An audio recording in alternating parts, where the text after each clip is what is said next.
Srbijom upravlja najgori ološ.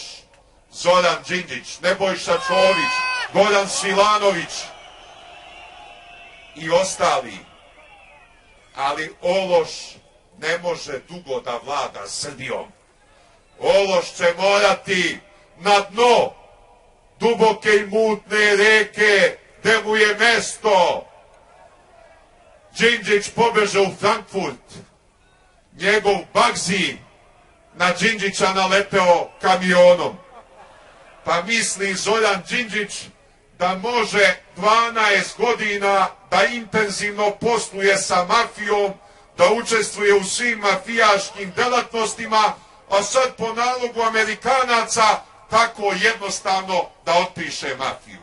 Ne može. Zoran Đinđić mora da podeli sudbinu sa svojim mafijašima, sa svojim surčincima, sa svojim Bagzijem. Jer Zoran Đinđić je isto što i Bagzi. Kaže onaj nesečni Dušan Mihajlović, kriminalac i lopuža, Bagzi ima kriminalni dosije. Pa ima Bagzi kriminalni dosije, ali Bagzijev kriminalni dosije nije veći od kriminalnog dosija Zorana Đinđića, Nebojše Čovića i ostali. Deli sudbinu sa svojim mafijašima, sa svojim surčincima, sa svojim Bagzijem. Jer Zoran Đinđić je isto što i Bagzi.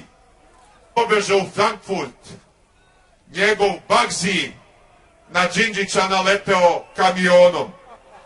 Pa misli Zoran Đinđić da može 12 godina da intenzivno posluje sa mafijom, da učestvuje u svim mafijaškim delatnostima, a sad po nalogu Amerikanaca tako jednostavno da otpiše mafiju. Ne može. Zoran Đinđić mora da Srbijom upravlja najgori ološ. Zoran Đinđić, Nebojša Čović, Goran Svilanović i ostali.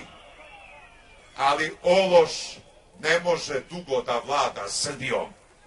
Ološ će morati na dno duboke i mutne reke gde mu je mesto. Đinđić